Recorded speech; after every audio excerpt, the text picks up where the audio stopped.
అధికారంలో ఉండగా ప్రజాస్వామ్యాన్ని కూనీ చేసిన కేటీఆర్, హరీష్ రావు ఇప్పుడు తగుదునమ్మా అంటూ ప్రభుత్వంపై విమర్శలు చేస్తున్నారని మంత్రి జూపల్లి కృష్ణారావు కౌంటర్ ఇచ్చారు. ఫోన్ ట్యాపింగ్ కేసులో మిమ్మల్ని కేవలం సిఆర్పిసి 160 కింద సాక్షులుగా మాత్రమే నోటీసులు ఇచ్చారని, నిందితులుగా పిలవలేదన్నారు.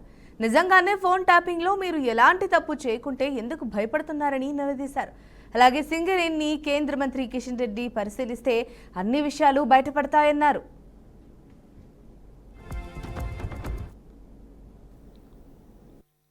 ఇంతమంది త్యాగాల తర్వాత వచ్చిన తర్వాత కాంగ్రెస్ పార్టీ 2023లో అధికారులు రాకముందుకే ఈ ఫోన్ ట్యాపింగ్ చర్చ జరిగింది. నేను చెప్పడం కాదు, బీఆర్ఎస్ పార్టీలో ఉన్నటువంటి ఆనాడు ప్రకాష్ గారు హరీష్ రావుతో మాట్లాడిన సందర్భంలో హరీష్ రావు గారు అన్న ఫోన్లో మాట్లాడకే ఫోన్ ట్యాపింగ్ చెప్పని మాట్లాడింది రికార్డెడ్ ఉంది. ప్రకాష్ గారు మాట్లాడి ఉంది. అట్లాగే బీఎస్పీ నాయకుడు ప్రవీణ్ కుమార్ గారు ఇప్పుడు బీఆర్ఎస్ పార్టీ ఉన్నారు.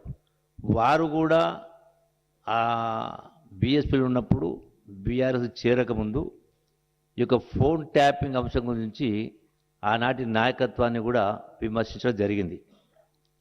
అట్లాగే ఒక ఐఏఎస్ అధికారి ఆకునూరి మురళి గారు కూడా ఈ ఫోన్ ట్యాపింగ్ అంశానికి సంబంధించి కాంగ్రెస్ ప్రభుత్వం రాకముందుకే ప్రస్తావించడం జరిగింది. అట్లాగే ప్రొఫెసర్ నాగేశ్వరరావు గారు కూడా ఇవి ఎందుకు చేస్తారు ఫోన్ ట్యాపింగ్స్ అనేది రకరకాల లబ్ధుల కోసమో, బ్లాక్మెయిలింగ్ కోసమో, ఇబ్బంది పెట్టడం కోసం అనే కింద వారు మాట్లాడడం జరిగింది. తెలంగాణ వచ్చిన తర్వాత ఇంతమంది త్యాగాలు